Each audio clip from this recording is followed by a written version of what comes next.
क़यामत की जो निशानियां हैं ना, ये एक अलग से एक पूरा टॉपिक है। इसके ऊपर पूरी दुनिया में मुख्तलिफ स्कॉलर्स तब आजमाई करते हैं, वीडियोज़ में भी, किताबी शक्ल में भी अपनी असेसमेंट्स लगाते हैं। अब मेरे अंदर इतनी ज़रूरत नहीं है कि मैं इस लेवल पे आगे जाऊं। मैं सिर्फ उन निशानियों के बारे में आपको बता सकता हूं जो पूरी हो चुकी हैं पहले से। मुस्तकबिल करीब में या मुस्तकबिल बईद के अंदर जो होने वाली हैं उनके बारे में बता सकता हूं, लेकिन प्रेजेंट टाइम में इस वक्त ये कौन सी निशानी पूरी हो रही है ये बताना मेरे लिए पॉसिबल नहीं जब तक कि वो एस्टेब्लिश ना हो जाए। क़यामत की सबसे बड़ी निशानी रसूलुल्लाह सल्लल्लाहु अलैहि वसल्लम का दुनिया में आना है। सही मुस्लिम में हदीस है, इमाम जाफर अलैहिस्सलाम ने अपने वालिद इमाम बाकिर अलैहिस्सलाम से और उन्होंने जाबिर बिन अब्दुल्लाह रज़ियल्लाहु ताला अन्हु से रवायत की है कि नबी सल्लल्लाहु अलैहि वसल्लम जब कभी भी मिंबर पर तशरीफ लाते, आपकी आवाज बुलंद हो जाती, आंखें सुर्ख हो जाती, गुस्से में इजाफा हो जाता, गोया कोई जर्नैल अपनी फौज को तैयार कर रहा है। यानी एग्रेसिव स्टाइल में गुफ्तगू करना मिंबर की रिक्वायरमेंट है। मिंबर की रिक्वायरमेंट तारिक जमील स्टाइल या गामदी स्टाइल नहीं है, बल्कि मुहम्मदी स्टाइल है, जिसके ऊपर या डॉक्टर इसरार साहब अमल करते थे या अल्लाह के फजल से मैं अमल करने की कोशिश करता हूं। उसके बाद आप सल्लल्लाहु अलैहि वसल्लम फरमाते, हम्दो सलात के बाद, फ़इन्ना खैरल हदीस किताबुल्लाह व खैरल हदी हदी मुहम्मदिन सल्लल्लाहु अलैहि वसल्लम व शर्रुल उमूरि मुहदसातुहा व कुल्लु मुहदसतिन बिदअह व कुल्लु बिदअतिन ज़लालह व कुल्लु ज़लालतिन फिन्नार। ये सही मुस्लिम में भी खुतबा मौजूद है, सुनन नसाई के अंदर भी मौजूद है, मैंने कई दफ़ा बयान किया। इसके बाद आप फरमाते हैं कि मैं और क़यामत इस तरह साथ भेजे गए हैं जैसा कि ये दो उंगलियां, यानी नबी अलैहि सलाम और क़यामत के दरमियान अब कोई और फासला नहीं है।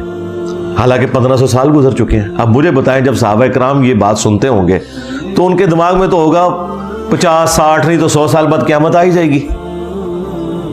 और बाद लोगों ने एक हदीस से धोखा खाया भी, वो बुखारी और मुस्लिम दोनों में हदीस है कि नबी सल्लल्लाहु अलैहि वसल्लम ने फरमाया कि 100 साल नहीं गुजरेंगे, इस वक्त जितने रुए अर्श पे लोग मौजूद हैं इन पे क़यामत कायम हो जाएगी। और वो गैर मुस्लिम भी इस हदीस को बुखारी मुस्लिम की उठा के कहते हैं कि देखो तुम्हारे नबी की तो खबर गलत निकली।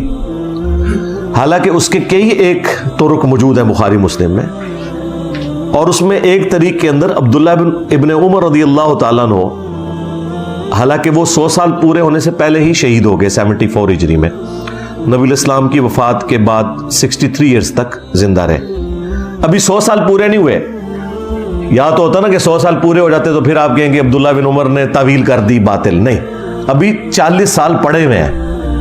और वो जब ये हदीस बयान करते थे तो वो साथ बताते थे कि नबी इस्लाम ने फरमाया था कि जो इस वक्त लोग मौजूद हैं उन पर क़यामत कायम हो जाएगी। मुराद ये कि ये कर्न खत्म हो जाएगा, ये जमाना खत्म हो जाएगा और अगली जनरेशन स्टार्ट हो जाएगी। ऑलमोस्ट 100 साल के अंदर एक जनरेशन शिफ्ट हो जाती है दूसरी में। तो अब्दुल्ला इब्ने उमर ने अपनी जिंदगी में बता दिया था कि नबी इस्लाम ये नहीं कहना चाह रहे थे कि क़यामत आ जाएगी, वो तो वाज़े मौजूद है बुखारी मुस्लिम में हदीस जिब्रील। जब हज़रत जिब्रील अलैहिस्सलाम इंसानी शक्ल में आके मुख्तलिफ सवालात करते हैं, उनमें से एक सवाल यह था कि क़यामत कब आएगी, तो नबी इस्लाम कह देते हैं ना 100 साल बाद आएगी। आपने फरमाया कि जो शख्स सवाल पूछ रहा है ना, जिस शख्स से पूछा जा रहा है वो उससे ज्यादा नहीं जानता जो कि पूछने वाला पूछ रहा है। तो उन्होंने कहा या रसूलल्लाह निशानियां बयान फरमा दें, तो आप अलैहिस्सलाम ने कुछ निशानियां बयान की। और ये हदीस जो है ये मुस्लिम शरीफ की पहली हदीस है किताबुल ईमान में, 93 नंबर, 92 तो रवायात मुकदमे की है, 93 नंबर रवायत ये है। और ये हदीस बुखारी में भी है। वहां पे भी नबी इस्लाम कह सकते थे ना कि 100 साल बाद आ जाएगी, तो अब्दुल्ला इब्ने उमर ने बिल्कुल क्लियर किया कि ये सहाबा का कर्न खत्म हो जाएगा, जमाना खत्म हो जाएगा। और वो एग्जैक्टली हुआ है। आखिरी सहाबी अबू तुफैल आमिर बिन वासिला रज़ियल्लाहु ताला अन्हु, जो शियान अली में से थे और जंग सिफीन में मौला अली के साथ रहे, मौला अली से हदीसें भी रवायत की, ये आखिरी सहाबी हैं जो दुनिया से गए नबी इस्लाम की वफात के 100 साल के बाद, ऑलमोस्ट 110 हिजरी के अंदर। आप इस्लाम की वफात 11 हिजरी के स्टार्ट में हुई है और ये 110 हिजरी में फौत हुए हैं। अबू तुफैल आमिर बिन वासिला रज़ियल्लाहु ताला अन्हु, वही सहाबा का कर्न यानी वो ज़माना 100 साल में ख़त्म हो गया। यानी सहाबा कराम और उनके ज़माने के लोगों के ऊपर क़यामत कायम होगी, क्योंकि मरते ही क़यामत शुरू होगी ना उनकी। इससे मुराद वो बड़ी क़यामत नहीं है। तो आप ईमानदारी से बताएं, जब सहाबा कराम ये सुनते होंगे कि ये 2 उंगलियां जैसे साथ भेजी गई, तो उनके दिमाग में क्या आता होगा? 100 साल नहीं तो 150 200 साल उनके दिमाग में भी था कि 1500 साल तो हम गुजार चुके हैं, अभी पता नहीं और कितने गुजरने हैं। तो नबी अलैहिस्सलाम का दुनिया में तशरीफ लाना ये खुद क़यामत की निशानियों में से एक निशानी है। फिर नबी अलैहिस्सलाम की मुबारक जिंदगी में कुछ निशानियां हैं क़यामत की। एक का जिक्र तो कुरान में भी है, सूरतुल कमर का स्टार्ट, इक़्तरबतिस्साअह वंशक़्क़ल क़मर, करीब आ गई क़यामत और चांद 2 टुकड़े हो गया। इस कॉन्टेक्स्ट में बुखारी मुस्लिम में हदीस है कि नबी अलैहिस्सलाम के लिए निशानी के तौर पर अल्लाह ताला ने चांद को 2 टुकड़े कर दिया था, और वो हिरा पहाड़ के दाएं और बाएं हुआ और फिर जुड़ गया। तो कुरान ने इस वाक़े को क़यामत की निशानी बताया, और ये निशानी कब पूरी हुई? नबी सल्लल्लाहु अलैहि वसल्लम की मुबारक ज़िंदगी में। तो इससे आपका दिमाग खुल जाना चाहिए कि किसी निशानी का आ जाना ये इस चीज़ की दलील नहीं है कि बस क़यामत आई के आई। उसका इल्म अल्लाह ताला के साथ ख़ास है। और कुरान में ये टॉपिक जगह जगह आया है कि नबी आपसे क़यामत के बारे में पूछते हैं, कुल इन्नमल इल्मु इंदल्लाह व इन्नमा अना नज़ीरुम मुबीन। नबी तुम फरमा दो कि इसका इल्म तो अल्लाह के साथ खास है और मैं तो नहीं हूं मगर डर सुनाने वाला। तो क़यामत का इल्म ये अल्लाह ताला के पास है कि वो कब आनी है। लिहाजा ये वीलॉग जरूर देखा करें, महजूज हुआ करें, इसमें से निकलना कुछ भी नहीं है, सीधी सी बात है। बाकी जो निशानियां वो अल्हम्दुलिल्लाह मैंने तफसील के साथ बयान की हैं, लेकिन जो कुछ आप निकालना चाहते हैं ना वो मैं कभी भी निकाल के नहीं दूंगा। ना मेरी जुर्रत है कि मैं अल्लाह और उसके रसूल से आगे बढ़ने की कोशिश करूं। अज़्ज़ा व जल्ला व सल्लल्लाहु अलैहि वसल्लम। बुखारी और मुस्लिम दोनों में हदीस है, तुम्हारी उस वक्त क्या शान होगी कि जब ईसा इब्न मरियम तुम में आदिल हुक्मरान की हैसियत से नाजिल होंगे, सलीब को तोड़ देंगे, खिंजीर को कत्ल कर देंगे, जिजिया मौकूफ कर देंगे, यानी सब लोग इस्लाम कबूल कर लेंगे, और माल की रेल पेल होगी। यानी नबी सल्लल्लाहु अलैहि वसल्लम ने मुस्तकबिल की खबर दे दी कि ईसा इब्न मरियम ने इस दुनिया में उतरना है।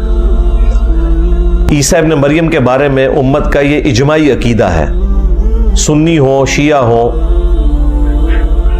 कि उन्होंने क़यामत से पहले इस दुनिया में तशरीफ़ लाना है, और अपने ज़माने में अल्लाह ताला ने उन्हें ज़िंदा आसमानों पे उठाया था।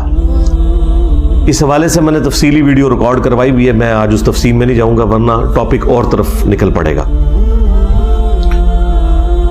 एक और हदीस है बुखारी और मुस्लिम में कि कुर्बे क़यामत में जब ईसा इब्न मरियम दज्जाल के ख़िलाफ़ क़िताल करेंगे और मुसलमान उनके साथ होंगे, तो अगर किसी पत्थर या दरख्त के पीछे भी कोई यहूदी छुपा होगा मैदान जंग में, ये आम हालत में ये बात नहीं है, तो वो पत्थर और दरख्त भी बोल उठेगा, ऐ मुस्लिम मेरे पीछे यहूदी है, इसे कत्ल कर दो। सवाए गरकद के दरख्त के, जो कि यहूदियों का दरख्त है। गरकद एक झाड़ी नुमा दरख्त है, लेकिन इंतहाई घना वो दरख्त होता है, उसमें इंसान छुप जाए तो वो नजर नहीं आता, वो पनाह देगा यहूदियों को, बाकी और कोई चीज पनाह नहीं देगी। और ये बात हो रही है मैदान जंग की, आम हालत की ये बात नहीं है कि मुसलमानों ने यहूदियों को कत्ल करना है या यहूदियों ने मुसलमानों को कत्ल करना है। तो उसमें वाज़े अल्फाज हैं, या मुस्लिम। तो मुझे बताइए, जब तक मुसलमान मुसलमान हो नहीं जाता, यानी वो बरेलवी देवबंदी अहले हदीस शिया इस किस्म की फिरका वारियत की लानत से बाहर नहीं निकलता, उस वक्त तक आप किस तरह ये एक्सपेक्ट कर सकते हैं कि ईसा इब्न मरियम आ जाएं या इमाम महदी अलैहिस्सलाम आ जाएं और दज्जाल वाला मामला हो? इस तरह तो नहीं होगा। वरना अगर महदी जो है वो सुन्नी में आए तो शिया ने नहीं मानना, शिया में आए तो सुन्नियों ने नहीं मानना, और खुदा न खास्ता अहले हदीस में आ गए तो बाकियों ने कहना ये अंग्रेज़ों का एजेंट है। ठीक है, तो ये आपको पता है बड़े अच्छे तरीके से। इसका मतलब है कि जिस तरीके से दज्जाली निज़ाम वेलकम कहेगा ना दज्जाल को, इसी तरीके से एक मुस्लिम निज़ाम भी होगा जो इमाम महदी अलैहिस्सलाम को वेलकम कहेगा, जो सुन्नी शिया की तफरीक से बालातर होगा। अभी फिल वक्त तो उस तरह के आसार आपको नजर नहीं आ रहे, अगरचे उस तरफ मामला चल पड़ा है। अल्लाह के फजल से हमारे इस प्लेटफॉर्म की बरकत से कितनी बड़ी तब्दीली आई है। दुनिया में हर जगह ऐसे लोग हैं जो ये आवाज़ बुलंद कर रहे हैं फिरका वारियत के खिलाफ, लेकिन बहरहाल इसमें टाइम लगेगा। तो उससे पहले तो इमाम महदी को तो भेज के कत्ल करवाने वाली बात है। 500 के करीब जाली महदी तो कत्ल हो चुके हैं अभी तक, तो वो तो गैबी मदद होगी उस इमाम के साथ। और ज़ाहिर है उसी सूरत में कि जब अक्सरियत मुसलमानों की उन्हें लीडरशिप के ऊपर एक्सेप्ट करेगी। इस वक्त तो आपके सामने सारी फिरका वारियत है।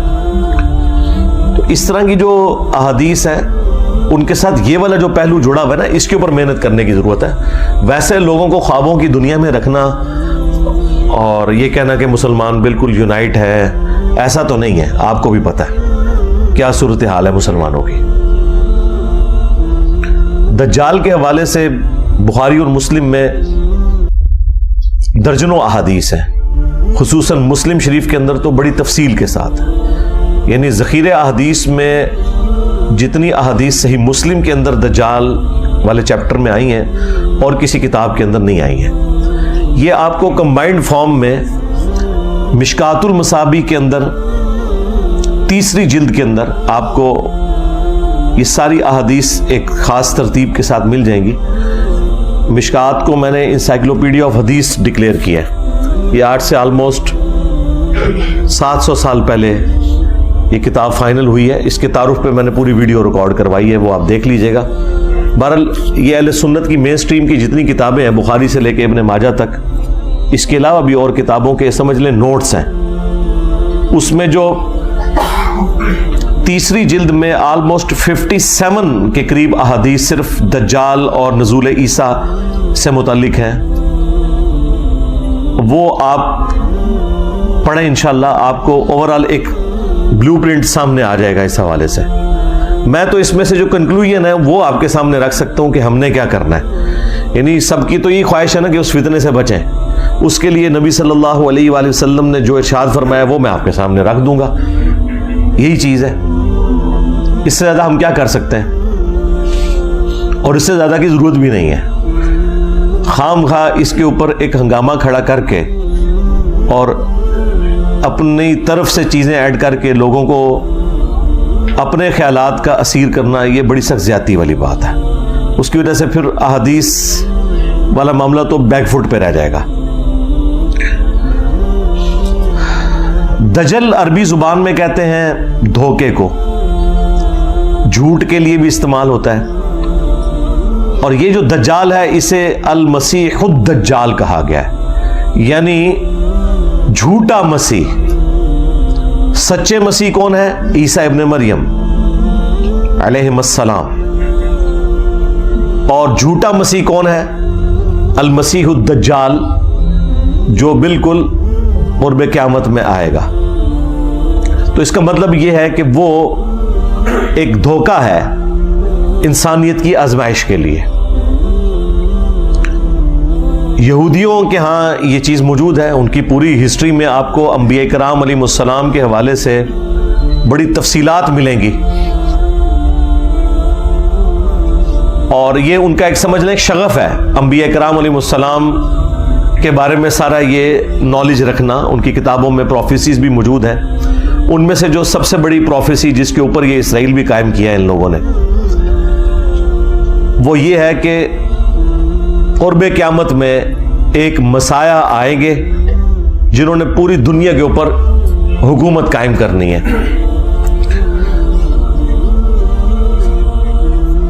वो मसाया आके चले भी गए, लेकिन इन्होंने उन्हें दज्जाल कहा, नाऊज़ु बिल्लाह, आउट ऑफ वेडलॉक कहा, गालियां दी, सन ऑफ मैन कहा ईसा इब्न मरियम को। अल्लाह ताला ने उनकी जान बख्शी की और उन्हें जिंदा आसमानों पे उठा लिया। अब कुर्बे क़यामत में जब दज्जाल आएगा तो ये उसको अपना वो मसीह मान लेंगे और फिर उसको कत्ल करने के लिए ईसा इब्न मरियम को अल्लाह ताला दुनिया में भेजेंगे। लिहाजा ये जो पर्सनैलिटीज हैं ये दो हैं, एक ईसा मसीह है जो ओरिजिनल मसाया है और एक है मसीह दज्जाल जो झूठा मसीह है, जिसे हम दज्जाल कहते हैं। यहूदियों का लीडर वो मसीह होगा जो दज्जाल है और मुसलमानों का और क्रिश्चियंस का लीडर, क्योंकि क्रिश्चियंस भी इस्लाम कबूल कर लेंगे। ये अब अलग से एक टॉपिक है, मैं आज ईसा इब्न मरियम वाले टॉपिक को डिस्कस नहीं कर रहा, वरना 1 घंटा उसके लिए अलग चाहिए। वो आप मेरी वीडियो देख लें तफसील के साथ, हयात मसीह और नज़ूल मसीह अलैहिस्सलाम। मैं दज्जाल के टॉपिक को फिल वक्त टच कर रहा हूं। तो ये ईसा इब्न मरियम इसे कत्ल करेंगे, वो तफसीली अहादीस मौजूद हैं बुखारी और मुस्लिम के अंदर। मैं चंद एक अहादीस कवर भी कर दूंगा आज इंशाअल्लाह ताला। बहरहाल उसमें हमारे लिए जो नबी सल्लल्लाहु अलैहि वसल्लम ने इरशाद फरमाया वो सही मुस्लिम के अंदर 3 अहादीस ऐसी हैं जिनमें एक ही वजीफे का जिक्र हुआ है, और वह है सूरतुल कहफ का। सही मुस्लिम की एक हदीस में है कि जो शख्स भी सूरतुल कहफ की पहली 10 आयात हिफ्स कर लेगा वो दज्जाल के फितने से बच जाएगा। दूसरी हदीस में आया है सूरतुल कहफ की आखिरी 10 आयात, और तीसरी हदीस में आया है मुस्लिम शरीफ की कि जब तुम दज्जाल को अपने सामने पाओ तो उसके सामने सूरतुल कहफ की पहली चंद आयात, वही 10 आयात तलावत करना, तो अल्लाह ताला तुम्हें महफूज कर देगा। तो इसका मतलब है ये आयात मुसलमानों को याद भी होनी चाहिए। और इनसे रिजल्ट कैसे निकालना है कि जब दज्जाल सामने आएगा तो उसके सामने ये आयात पढ़नी है, जिस तरह के हम मुख्तलिफ बलाओं से बचने के लिए सुन्नत अज़कार और दुआएं पढ़ते हैं। बुखारी में हदीस है जो रात को आयतुल कुर्सी पढ़ के सो जाए सुबह तक एक फरिश्ता उसकी हिफाजत के ऊपर मामूर हो जाएगा। यही है ना। अब इसको यह कहना है कि जी आयतुल कुर्सी का तर्जुमा पढ़े, उसमें से रिजल्ट निकाले और रात को शैतान के साथ इल्मी डिबेट करे तो एक फरिश्ता हिफाजत में मामूर हो जाएगा। ये कर रहे हैं हमारे ये वाइजीन। जिस सूरतुल कहफ में से तो ये निकलता है भाई, वाज़े अल्फाज हैं उसमें। अभी तक जो हदीसें आम की हैं इन्होंने वो 2 हदीसें आम की हुई हैं कि पहली 10 आयात और आखिरी 10 आयात हिफ्ज कर ले, तो उसमें तो इनको भागने का रास्ता मिल जाता था इन वाइजीन को। वो क्या रास्ता मिलता था? वो कहते हैं कि इसका मतलब है कि इन 10 को हिफ्ज करना है, इसका फहम समझना है आपने। 2 हदीसों में तो इनका काम चल जाएगा। जो तीसरी हदीस में मुस्लिम शरीफ से बता रहा हूं कि जब दज्जाल सामने आए तो तुमने इब्तदाई आयात उसके सामने क़िरात करनी है। क़िरात के अल्फाज हैं तो अल्लाह ताला तुम्हें बचा लेगा, यानी ये वजीफे के तौर पर है। ये नहीं है कि उनका मफहूम जो है दज्जाल से डिस्कस करना है। ये बिल्कुल वाज़ेह है। बाकी ये बात ठीक है कि सूरह अल-कहफ मैं समझता हूं कुरान हकीम में जामे तरीन सूरतों में से एक सूरत है, और सूरतुल कहफ का जो मरकजी टॉपिक है ना वो दुनिया परस्ती की मजम्मत है। मरकजी टॉपिक इसका स्टार्ट से लेके एंड तक कि दुनिया के कुत्ते नहीं बनना, दुनिया की जिंदगी आर्जी है, असल जिंदगी आखिरत की है। अब उसमें चंद एक वाकयात चूंकि डोमिनेंट आ गए हैं तो लोग सूरतुल कहफ में उन वाकयात के पीछे पड़ जाते हैं, लेकिन उसका जो मरकजी टॉपिक है चाहे वो पहली 10 आयात पढ़ लें या आखिरी 10 आयात और बीच में भी, वो है दुनिया की जिंदगी की बेसबाती। कुरान के 2 ही टॉपिक हैं, अकीदा तौहीद और दूसरा है कि दुनिया की जिंदगी आरसी है। बाकी जो रिसालत का अकीदा ज़ाहिर है वो तो इसके अंदर इंप्लाइड है कि रसूलों के जरिए ये हमें चीजें पता चली हैं। तो अकीदा तौहीद, रिसालत और आखिरत। तो ये जो तीसरी हदीस है जिसमें आया कि दज्जाल सामने आए तो तुमने ये क़िरात करनी है, अल्लाह ताला तुम्हें बचा लेगा, इसका मतलब है कि इसका ताल्लुक वजीफे के साथ है। बाकी ठीक है, आपने जितनी मर्जी उसकी तफसीर बयान करनी है वो करें। सूरतुल कहफ के अंदर दुनिया की जिंदगी की जो मजम्मत आई है, यानी दुनिया में डूब ना कोई जाए, वरना तो दुनिया की जिंदगी में आपने रहना है, फिर दुनिया हसना अल्लाह से मांगना है लेकिन इसको अपने ऊपर हावी नहीं करना। उसके अलावा सूरतुल कहफ में असहाबुल कहफ का वाक़या आया, जुल्करनैन बादशाह का वाक़या आया, मूसा और खिज़र अलैहिस्सलाम का वाक़या, याजूज माजूज का भी जिक्र है, और फिर कंक्लूजन दोबारा हुई है दुनिया की जिंदगी की मजम्मत के ऊपर और अकीदे तौहीद के ऊपर। आप खुद पहली 10 आयात पढ़ लें और आखिरी 10 आयात पढ़ लें। बाकी आपने जो ज़रबे तकसीमें लगानी है, किसी चीज़ को जोड़ना है, वो करते रहें। वो तो लोगों ने तो कुरान से यूफून भी निकाल दिया है। यूफून तो लिखा हुआ है कुरान में, अब ये यूफून वो ये वाला यूफून तो नहीं है। तो इस तरीके से आपने चीज़ें ज़रूर जोड़नी है, वो जोड़ें। लेकिन ओवरऑल जो वाज़ेह हदीस ये है कि जब दज्जाल सामने आए तो पहली 10 आयात तिलावत करनी है। तो उम्मत को बताने का काम यह है कि पहली 10 आयात को आप हिफ्ज़ करें। बाकी जो कुरान की तालीमात को तर्जुमे से पढ़ना, उसके फाहम के ऊपर अमल करना, उसे हिर्ज़े जाँ बनाना, इसमें तो मुझसे ज़्यादा कौन जोर देता है। मैंने तो आगे कहा कि खुदा के लिए तोते बना के ना निकालो, हुफाज को कुरान के मफहूम को समझें, अपने अकीदे को दुरुस्त करें। लेकिन इसमें यह गुलूफ करना कि और चीज़ें निकालना शुरू कर देना और इसका कोई एंड ही ना हो, ये वाली ज्यादती ना करें प्लीज़। उम्मत को उसके हाल के ऊपर छोड़ दें, कुरान और सुन्नत तक जितना नबी सल्लल्लाहु अलैहि वसल्लम ने तालीम फरमाया। तो ये बिल्कुल वाज़ेह है कि किरात करनी है, उसके लिए आपको 10 आयात याद होनी चाहिए। और जामे तिर्मिज़ी में इसको सपोर्टिव एक रवायत भी है, उसकी सेहत में कलाम है, लेकिन बाज़ के नज़दीक वो दुरुस्त भी है। उसमें है कि रोज़ाना इन 10 आयात की तिलावत भी की जाए। तो मैं उसे फिट इन समझता हूँ इसके अंदर, इस एतबार से कि जो रोज़ाना इन 10 आयात की तिलावत करेगा तो ही उसे ज़ुबानी याद भी रहेगी। जो चीज़ें आप रोज़ाना पढ़ते हैं वही आपको ज़ुबानी याद रहती हैं, अदरवाइज़ तो बंदा भूल जाता है। तो रोज़ाना कम से कम एक दफ़ा, भले फजर के बाद या मगरिब के बाद, पहली 10 आयात सूरतुल कहफ की ये हिर्ज़े जाँ बनाए कि इन्हें आपने पढ़ना है। बाकी इसकी तफसीर तो मैंने वीडियो में रिकॉर्ड कराई हुई है, वो आप ज़रूर देखें। डॉक्टर स्टार साहब ने भी बड़ी तफसील के साथ रिकॉर्डिंग कराई है, वो भी आप देखें। पूरे कुरान को ज़ाहिर हमने फॉलो करना है, तर्जुमे के पॉइंट ऑफ व्यू से, उसकी तालीमात के पॉइंट ऑफ व्यू से।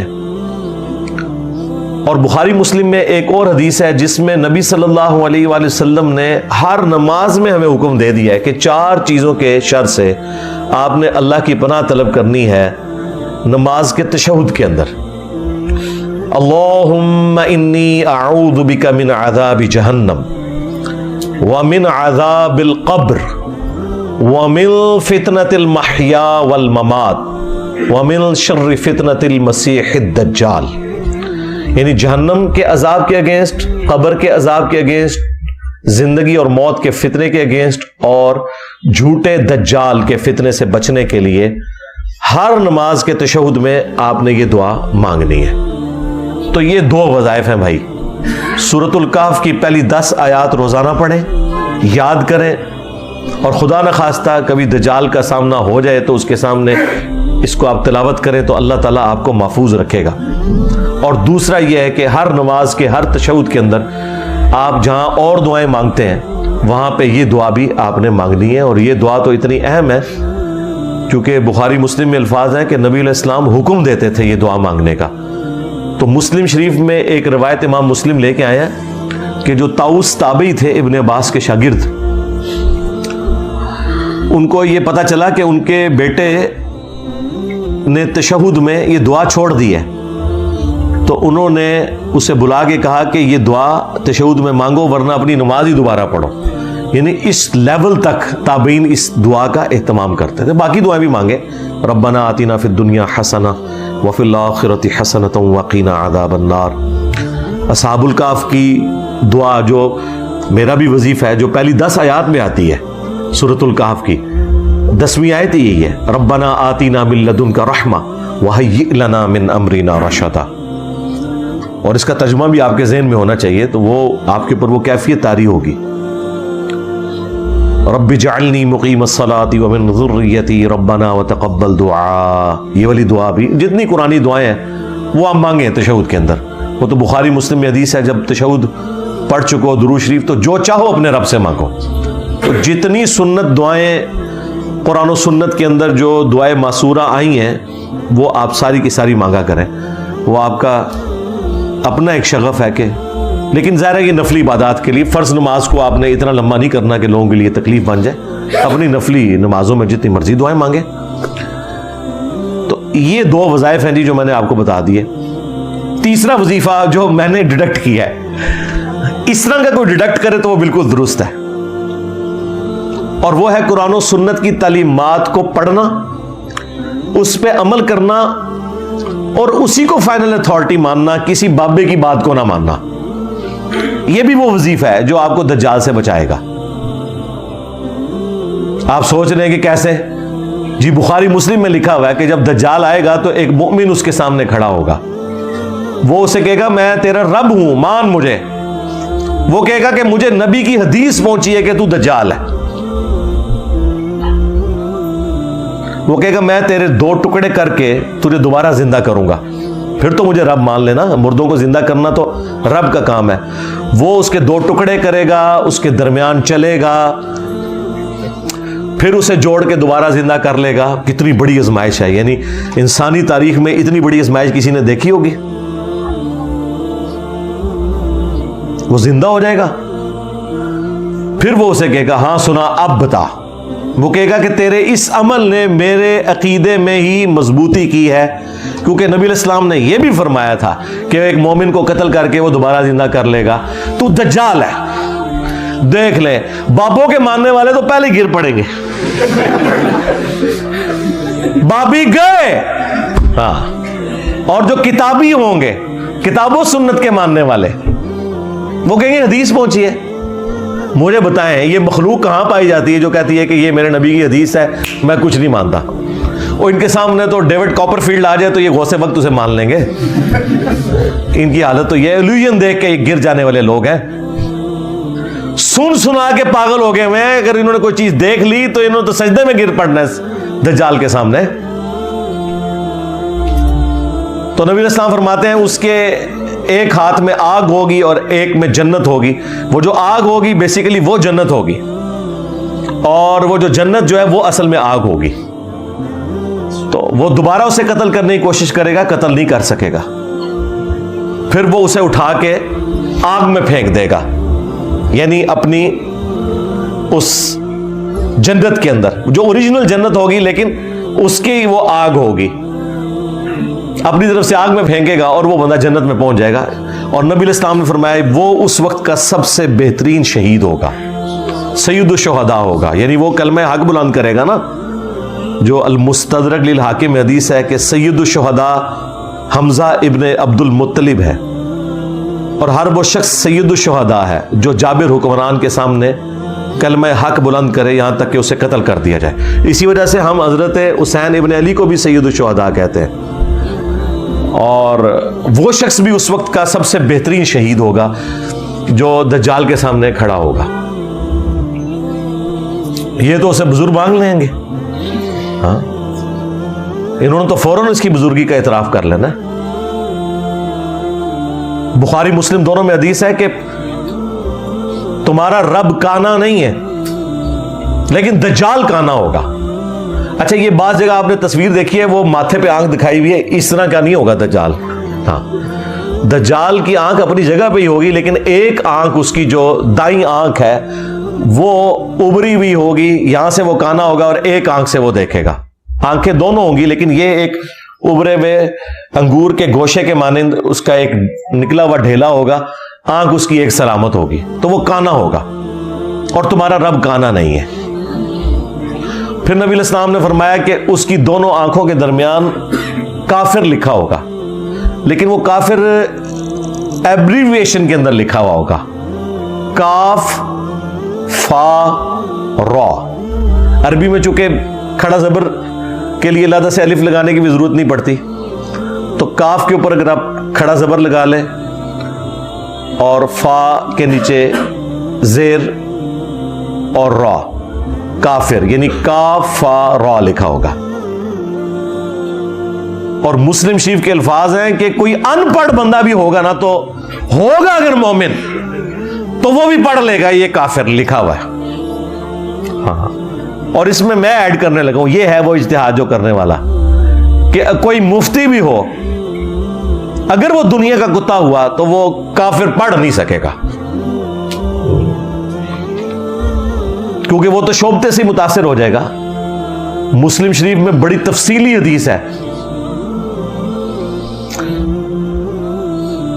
जिसमें पूरा ये दज्जाल का जिक्र मौजूद है तफसील के साथ। उसमें तो है कि उसके हुक्म से आसमान से बारिश नाजिल होगी, जमीन को हुक्म देगा वो अनाज उगाएगी, खजाने उसके साथ चलेंगे, और लोग जो बेचारे इस तरह के लोग हैं वो तो साथ उसके लग जाएंगे ना, उनकी जरूरतें पूरी हो रही होंगी। मुर्दा भी जिंदा कर देगा, पीछे क्या रह गया काम जो करे। हाँ, तो लोग उसके साथ अटैच होते चले जाएंगे। तो ये तो सारे उसके साथ अटैच हो जाएंगे उसके करतब देख के। वो कहेंगे अब्दुल कादिर जिलानी, तो हो सकता है उनमें से कहेंगे वो इंजीनियर जड़ा कहता सी ना, देख लो ना, कहता सी अब्दुल कादिर जिलानी ने कोई मुर्दे जिंदा नहीं किए, ये देखो हमारा आ गया अब्दुल कादिर जिलानी पार्ट 2।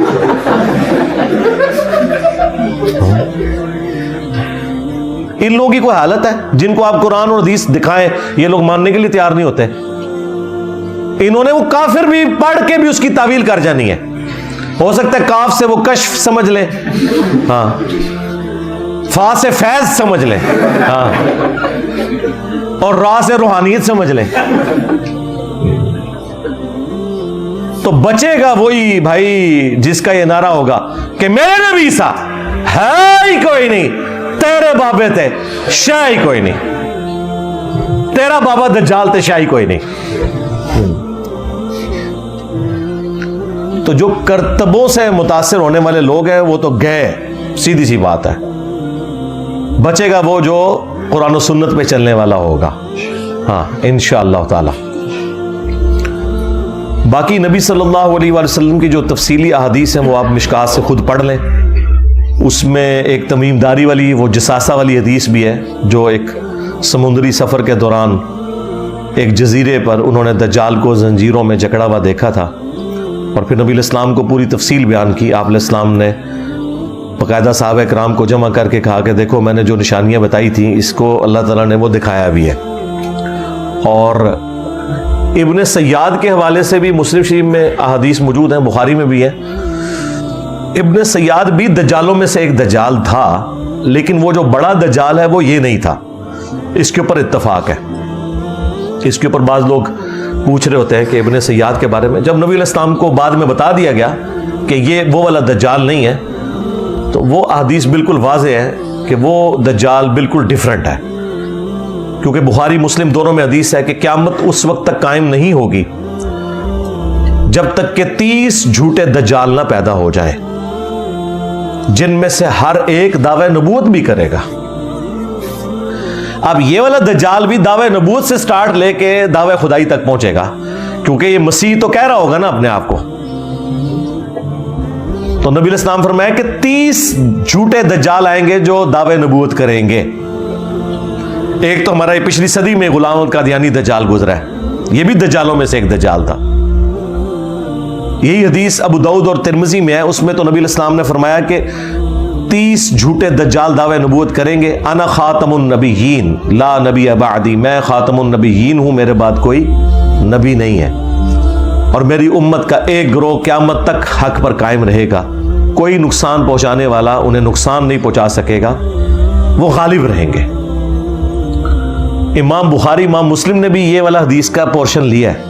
उसमें इमाम बुखारी ने एक बाब बांधा है इस हदीस के ऊपर कि हुआ अहलुल इल्म, इससे मुराद अहले इल्म है जो गुरोह हक पर रहेगा। वो फिरका नहीं है, वो गुरोह है। फिरके तो जहन्नमी है। वो अबू दाऊद में हदीस है कि 72 फिरके जहन्नम में जाएंगे। 73 हो जाएंगे। 73 इसलिए हो जाएंगे कि एक को जब तोड़ा जाए, उसके 72 टुकड़े और किए जाए, तो वो ओरिजिनल तो अपनी जगह रहेगा ना। तो उस ओरिजिनल को आप फिरका नहीं कह सकते। फिरक तो वह जो टूट के अलग हो, वरना क्या सहाबा कराम को आप फिरका कहेंगे? सहाबा कराम अहले बैत किससे टूट के अलग हुए थे? वो तो नबी इस्लाम के साथ थे। आपसे टूट के जो अलग हुए वो 72 फिरके हैं। दरख्त अपनी ओरिजिनल जगह पे मौजूद है, पत्ता जो है वो फिरक कहलाता है। तो फिरके सारे जहन्नमी है, एक गिरोह हक पे क़यामत तक कायम रहेगा। तो ये जो 30 झूठे दज्जाल हैं, ये आने ही आने हैं।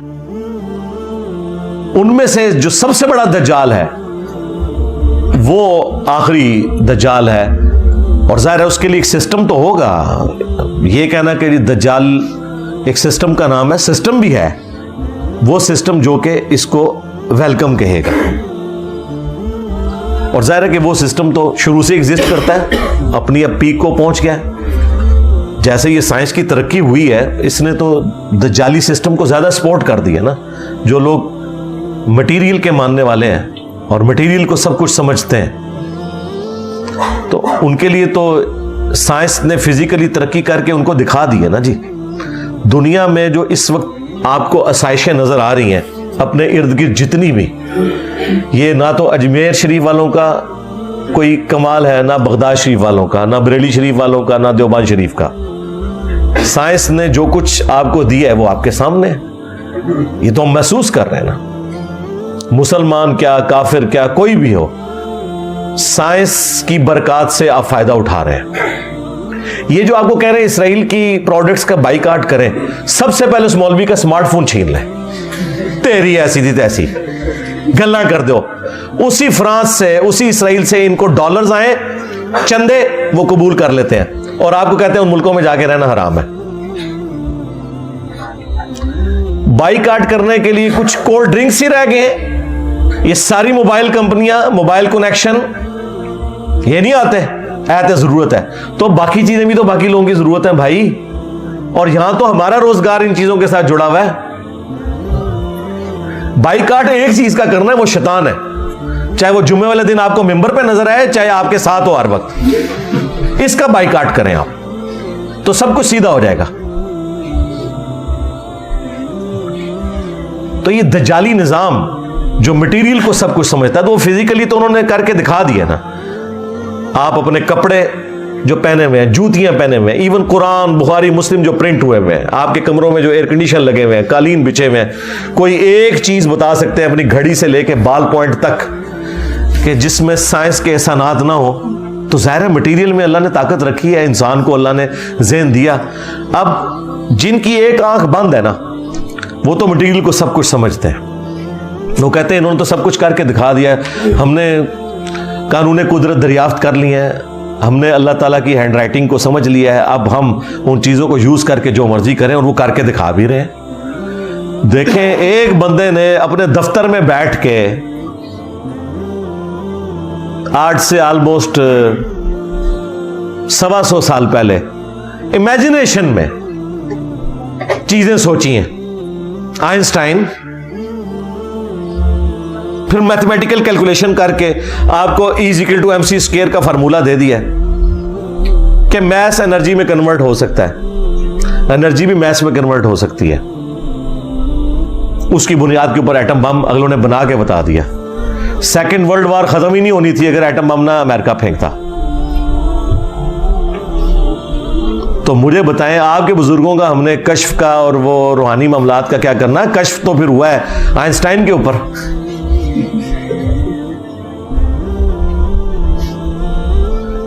उसकी सिर्फ जो कैलकुलेशन है ना, जो उस फार्मूले तक पहुंचने के लिए उसने जितना मैथमेटिकल वर्क किया है, वो हम किसी गौसे वक्त के सामने रखते हैं, वो सिर्फ उसको पढ़ के बता दे कि हुआ क्या है। समझाना तो दूर की बात है, सिर्फ रिसाइट कर दे कि लिखा क्या हुआ है। तो दुनिया के हकायक अल्लाह ताला ने खोले हैं ना उनके ऊपर, जिन लोगों ने एफर्ट पुट की है। ये अल्लाह ताला ने एक अपनी सुन्नत रखी हुई है। तो साइंस ने हमारी जिंदगी आसान करके दिखा दिया, और इस चीज ने फिर लोगों को धोखे में मुब्तला कर दिया। उन्होंने मटीरियल को सब कुछ समझा, और ये है दज्जाली सिस्टम कि एक्वायर्ड नॉलेज जो अल्लाह ताला ने दिया था, साइंस का इल्म, the knowledge obtained through observations and experiments, उसको सब कुछ समझ लिया। और जो रिवील्ड नॉलेज था, वही का इल्म जो हमारी आखिरत से मुताल्लिक था, जो हमारी अखलाकियात से मुताल्लिक था, उससे इन लोगों ने आंख बंद कर ली। इस्लाम तो दोनों उलूम को साथ लेके चलता है। और मैं कहता हूं ये एक्वायर्ड नॉलेज साइंस ने तो जितनी तवहुमात की मट्टी पलीत की है ना, हमारे पास तो कोई जरिया नहीं था इनकी मट्टी पलीत करने का। हम इन्हें कुरान और सुन्नत से आयात और अहादीस बताते थे, तो ये लोग नहीं मानते थे। साइंस ने तो सब कुछ करके दिखा दिया है, अब हम इनको कहते हैं हाँ जी आओ ना जनाब। तुम लोग कहते हो ना बुजुर्ग दिलों का हाल जानते हैं, और तुम्हारे बुजुर्गों का हाल यह है कि आज के वक्त में जिन लोगों को तुम लोगों ने गौस डिक्लेयर किया हुआ है ना, उन्होंने भी इतना मोटा चश्मा लगाया होता है पढ़ने के लिए, पापा जानी, और उसका जो पोता है जिसका नाम उन्होंने मुआविया रखा हुआ है, इतना मोटा उसको शीशा लगा हुआ है। तो जो दिलों के हाल जानते हैं वो ये अपने वो अच्छा वो अजमेर शरीफ का आईपैड नहीं बना हुआ, ना बरेली शरीफ का, ना देवबंद शरीफ का, वो भी अमेरिका शरीफ का, जापान शरीफ का, इसराइल शरीफ का बना हुआ है, उसको पढ़ रहे होते हैं। और उसमें भी जब नहीं पढ़ा जाता ना तो वो ऐनक लगाते हैं। वैसे उनको कोई बताया ना, यार थोड़ी इज्जत बचानी है, ऐनक उतार के ना उन्हें थोड़ा जूम कर लिया करो, इंजीनियर साहब के फितने तो बच जाओगे। तो वो ऐनक लगा के उससे पढ़ रहे होते हैं। ये लोग हैं जो लोगों के दिलों के हाल जानते हैं। साइंस ने देखे इनकी मट्टी कैसी पलीद की है कि ऐनक इनको भी लगानी पड़ गई है, और इससे ये इनका पोल खुल गया कि दिल के हाल तो छोड़ते हैं। जो मैं कहता था ना, ये सामने से देख के नहीं पढ़ सकते, ये उर्दू नहीं पढ़ सकते बुढ़ापे में देख के बगैर ऐनक के, साइंस पढ़ना तो दूर की बात है। तो ये साइंस ने चूंकि सब कुछ करके दिखाया तो वो लोग ज़्यादा फिर असीर हो गए। उन्होंने कहा जी वाह वाह वाह, ये है असल इल्म। ठीक है, जिसको ये रूहानियत कहते हैं, जो कुछ है उसने तो, साइंस ने तो क्या करिश्मा कर दिया है। 8 से 100 साल पहले का इंसान अगर निकल आए कब्र से बाहर और आप उसको बताएं कि ये मेरा मोबाइल फोन है, मैं लाइव तुझे इस वक्त मक्का और मदीना दिखाता हूं, वो मानने के लिए तैयार होगा? भाई उसने तो 4 महीने यहां से पैदल जाके हज किया हुआ है, वो कैसे मान लेगा? लेकिन आज हमारे बच्चे को भी पता है। कहते जी इंजीनियर साहब कहते बाबे ते शाही कोई नहीं। ओए बाबे ते बच्चों के सामने शाही कोई नहीं। साढ़े बच्चे मोबाइल चला सकते हैं, तुम्हारे बाबे भी नहीं चला सकते जब तक कि किसी से सीख ना ले। बनाना तो दूर दी कर है, वो छड़ दो, बना तो सकते ही नहीं है। तो साइंस ने इनकी बहुत मट्टी पलीद की। हाज उम्रे के लिए जाते रहे ना ये सारे बुजुर्ग। तेल तो 1960 में गोरों ने निकाला है। इनसे पूछे जब तुम मक्के मदीने हज के लिए जाते थे तेल क्यों नहीं तो नजर आया? तुसी तो 7 जमीन थले वेखदे सो।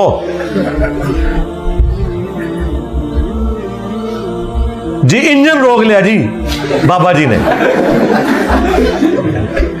इंजन बढ़ाया नहीं रोकया। लियाओ कड्डो केड़े बाबे जे इंजन रोक के दसन, चढ़ाइए इंजन थोड़े बाबे होते। इंजन रोक लिया, अंदाजा भी है इनको। मैं पीर मेरी साहब का पढ़ रहा था, इंजन रोक लिया। और उनकी आप बायोग्राफी पढ़े तो वो खुद ट्रेन पे हज करने गए थे, यहां से कराची गए थे, स्टीम इंजन चलता था। जाहिर है कराची अगर वो जाते पैदल,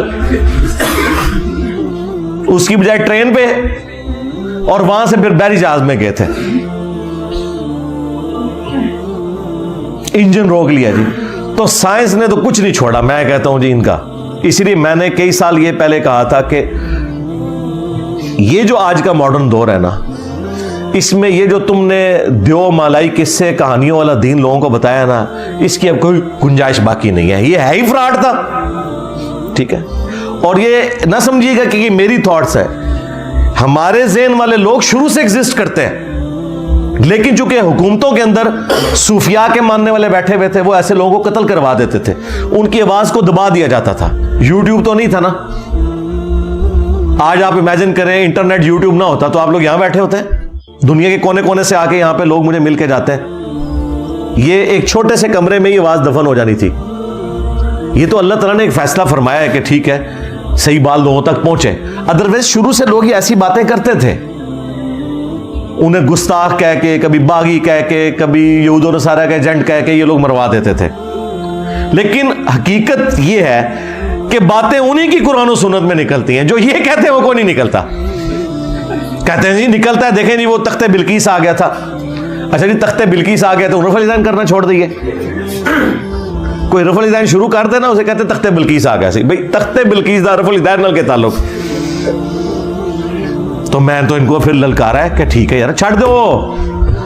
स्टैच्यू ऑफ लिबर्टी अमेरिका का लाओ मार्गला हिल्स के ऊपर रखो, केड़ा बाबा जे ले आओ बाबा के डोबार, मैं मान लांगा।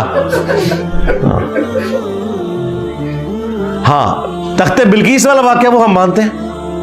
भाई ईसा इब्ने मरियम ने मुर्दों को अल्लाह के इज्जत से जिंदा किया, मानते हैं। तुम्हारे अब्दुल कादिर जिलानी के बारे में झूठ बोलोगे वो नहीं मानेंगे, वरना मैं कहता हूं जी मैं भी मुर्दे जिंदा करता हूं। चलो ये क्या कहेंगे, आगे से कहेंगे ना करके दिखा, तो तुसी नहीं करके दिखाना, झूठे हो।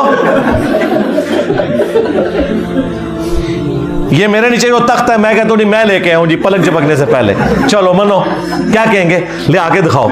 यही बात जब हम करते कहते नहीं देखो मनते ही नहीं ने। तो कोई उसूल है आपका जिसके ऊपर आप खड़े हुए?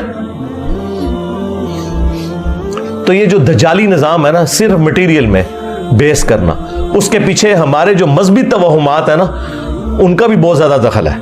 जब आप ये कहेंगे काली बिल्ली रास्ता काट दे, तो ये नहुसत है। आपको ये बताया जाए कि जल्जला जो है वो इसलिए आता है कि वो एक गाय ने एक सींग के ऊपर जमीन उठाई हुई है, जब दूसरी पे शिफ्ट करती है जल्जला आता है। आपको जब ये बताया जाए कि आपके घर की मुंडेर के ऊपर कौवा अगर जोर से बोले तो ये मेहमान के आने की नवीद है। आपको बताया जाए कि जूती पे जूती चढ़ जाए तो कोई मेहमान आएगा। मेरी तो रोजाना जूती पे जूती चढ़ती है, मैं नेड़े में लगन देता किसी को, मेहमान दे आना दूर की गल है। सफर लिखा हुआ है, जूती पे जूती चढ़ जाए तो सफर लिखा हुआ है। ये कहानियां बनाई हुई इन्होंने। जब ये चीजें आएंगी तो फिर जाहिर है कि दूसरी तरफ जो साइंस वाले लोग हैं वो कहेंगे हमारे बुजुर्गों ने तो करके दिखा दिया ना, देखो बाहर टेम्परेचर है 40, अंदर चेक कर लो 25 है। हमारे बुजुर्गों ने तो करके दिखा दिया, एयर कंडीशन बना के। हमारे बुजुर्ग फैराडे ने तो बिजली बना के बता दी। हमारे बुजुर्ग आइंस्टाइन ने जो है वो थ्योरी ऑफ रिलेटिविटी दे के तो ग्रेविटेशन को समझा दिया है। हमारे बुजुर्ग न्यूटन ने हमें ये फार्मूले दिए हैं, देखो हम तो स्पेस शटल लेके ऊपर पहुंच गए हैं। तो आड़े बुजुर्ग कितने ने कटो। तो ये जो इन्होंने ये सारा ढकोसला किया था, ये दज्जाली सिस्टम बनने की वजह भी ये लोग हैं। इन्होंने जो दीन पेश किया है ना, उसका एंड रिजल्ट यही निकलना था। आज साइंस की बरकत से जो कुछ हो रहा है ना, पुराने बुजुर्ग अगर निकल आए ना कब्रों से, तो ये सारी चीजें मौजज़ात और करामात हैं जो आपको साइंस ने करके बता दी हैं। आप जरा एक लम्हे के लिए सोचे तो सही कि क्या कुछ हो गया। इन 250-300 साल की जो तरक्की, उसमें भी जो लास्ट 50-60 साल की तरक्की है, पूरी इंसानी तारीख में नहीं है। तो अल्लाह तबारक व तआला ने इंसान को तरक्की करवाई है, ये हमें नजर आ रही है। अब जब इसकी बरकत लोग देखते हैं तो वो फिर मटीरियल के ही होकर रह जाते हैं। वो अंबिया वाली जो तालीमात है उससे फिर रूगर्दानी करते हैं। लेकिन पर्पस ऑफ लाइफ वो आपको साइंस नहीं बताएगी। साइंस सिर्फ खुदा का तारुफ करवाएगी। ये हार्मनी जो इस कायनात के अंदर है ना जितनी, वो आपको साइंस बताएगी कि भाई ये सुप्रीम बीइंग या सुपर नेचुरल एजेंसी के इंटरवीन किए बगैर ये पॉसिबल नहीं है। वो आप मेरी वीडियो देख लें, where did God come from, वो इंग्लिश सबटाइटल के साथ भी अपलोड की हुई है हदाया विक्ट्री चैनल के ऊपर हमारे भाई ने। अभी तो हर आए दिन ऐसी ऐसी चीजें सामने आ रही हैं कि इंसान परेशान हो जाता है। अगर आप क्लासिकल फिजिक्स और क्वांटम फिजिक्स इन दोनों को स्टडी करें तो आप हैरान हो जाएंगे कि अल्लाह तबारक व तआला ने इन मामलात को किस तरीके से टैकल किया हुआ है। इंसानियत तो 20वीं सदी के आगाज में कंक्लूड कर बैठी थी कि हमने फिजिक्स सारी समझ ली है। आइंस्टाइन ने आके पूरा रुख ही बदल के रख दिया। और फिर जब ये क्वांटम फिजिक्स वाला आया है कॉन्सेप्ट, तो दुनिया तो परेशान है कि छोटे लेवल के ऊपर चीजों का अंदाजा ही नहीं है, और वो फिर बाद में इतनी ऑर्गेनाइज चीजें बन जाती हैं। वो अब एक टॉपिक अलग है। तो मुझे अचानक, चूंकि आजकल मैं काफी वीडियोस इसके ऊपर भी देख रहा हूं, तो मेरे ज़हन में आ गया। तो ये अल्लाह ही अल्लाह है जी। मखलूक के पल्ले कोई शय नहीं, सीधी सी बात है। मखलूक का काम यह है कि अपने रब के सामने आजिज़ी का इजहार करे। हाँ, ये काम है करने का। तो दज्जाल के हवाले से वो हदीस आप वहाँ स्टडी करें तो आपको तफसील के साथ सब कुछ मिल जाएगा। एक एक हदीस को डिस्कस करना ज़रूरी नहीं है। मैंने ओवरऑल एक कॉन्सेप्ट आपके सामने रख दिया ताकि जिन लोगों को इस टॉपिक के साथ शगफ है उनके लिए एक चीज़ सामने आ जाए। प्लस खुद अहादीस का मुताला करें, कुरान पाक की आयात का मुताला करें, फिजिकली उसे अपने सामने रख के पढ़ें और देखें इसमें से क्या निकल रहा है। ये नहीं कि कान से पकड़ के कोई किधर चला दे तो आप चल पड़े। वो माने जो टेक्स्ट में लिखा हुआ है, उस टेक्स्ट की कोई तफसीर बयान करता है जो फिट इन बैठती है, वो भी माने, कोई हर्ज नहीं इसके अंदर। लेकिन एक ख़ास आपने लाइन को क्रॉस करके खुद से ज़रबे तक़सीमें नहीं लगानी। ये वाली चीज़ जो है ना, फिर वो आपको फितने के अंदर मुब्तला कर देगी और फिर उसमें फिर बाद में शर्मिंदगी वाला मामला होगा। इसलिए मैंने चंद एक अहादीस बयान की हैं, इसके अलावा भी कई अहादीस हैं, वो आप उसमें पढ़ लें। अब वो तो 2-3 घंटे लग जाएंगे अगर इन सारे टॉपिक्स को कवर किया जाए। मैंने एक इजमालन, चूँकि आजकल ये टॉपिक डिस्कस हो रहा है और लोग हमें भी कह रहे होते हैं जी बोलो जी बोलो, लो जी फिर ऐसी है बोले जाए, हाँ हाँ लो सामो, हाँ सल्लु अला मुहम्मद व आलि मुहम्मद, अल्लाहुम्मा सल्लि अला मुहम्मद व अला आलि मुहम्मद व अस्हाबि मुहम्मद व अज़वाजि मुहम्मद व उम्मति मुहम्मद अजमईन इला यौमिद्दीन, आमीन। अल्लाहुम्मा इन्नी अस्अलुका बिअन्नका अंतल्लाह ला इलाहा इल्ला अंतल अहदुस समद अल्लज़ी लम यलिद वलम यूलद वलम यकुल लहू कुफुवन अहद व इलाहुकुम इलाहुम वाहिद ला इलाहा इल्ला हुवर रहमानुर रहीम अलिफ लाम मीम अल्लाहु ला इलाहा इल्ला हुवल हय्युल क़य्यूम अल्लाहुम्मा सल्लि अला मुहम्मदिन व अला आलि मुहम्मद। अल्लाहुम्मा रब्बना आतिना फिद दुनिया हसनह व फिल आखिरति हसनतन व क़िना अज़ाबन नार। रब्बना आतिना मिन लदुनका रहमतन व हय्यि लना मिन अमरिना रशदा। अल्लाहुम्मा अग़फ़िर लि हय्यिना व मय्यितिना व शाहिदिना व गाइबिना व सगीरिना व कबीरिना व ज़करिना व उन्साना। अल्लाहुम्मा मन अह्यैतहु मिन्ना फ़अह्यिही अलल इस्लाम व मन तवफ़्फ़ैतहु मिन्ना फ़तवफ़्फ़हु अलल ईमान। अल्लाह, जिन जिन भलाइयों का सवाल तेरे महबूब सल्लल्लाहु अलैहि वसल्लम ने तुझसे किया, हमारे हक़ में, हमारे माँ बाप के हक़ में, हमारे बीवी बच्चों के हक़ में, पूरी उम्मत के हक़ में कबूल व मंजूर फरमा। जिन जिन चीज़ों के शर से तेरे महबूब अलैहिस्सलाम ने तेरी पनाह तलब की, तमाम मुसलमानों को उन चीज़ों के शर से अपनी पनाह अता फरमा। खुसूस बिल खुसूस फ़लस्तीन के मुसलमान, कश्मीर के मुसलमान, India, China, Afghanistan, Yemen, Iraq, शाम, पाकिस्तान, जहाँ कहीं मुसलमान कसपुरसी की ज़िंदगी गुजार रहे हैं, अल्लाह या काफिरों के खिलाफ बरसरे पैकार है, गैब से उनकी इज़्ज़त, आबरू, जान माल की हिफाजत फरमा। अल्लाह, हाज़रीन के दिलों में जो जो नेक और जायज़ दुआएं हैं कबूल मंजूर फरमा। हाज़रीन के जो छोटे बड़े रिश्तेदार फौत हो चुके मग़फ़िरत फरमा, जो बीमार हैं उन्हें शिफ़ाए कुल्ली अता फरमा। ये तमाम दुआएं तमाम मुसलमानों के हक़ में कबूल मंजूर फरमा। हमारे मुल्क पाकिस्तान की खैर फरमा, अंदरूनी और बैरूनी ख़तरात से महफूज फरमा। सुब्हान रब्बिका रब्बिल इज़्ज़ति अम्मा यसिफ़ून व सलामुन अलल मुरसलीन वल्हम्दुलिल्लाहि रब्बिल आलमीन। सल्लल्लाहु अलैहि नबील करीम व अला आलिहि व अस्हाबिहि अजमईन।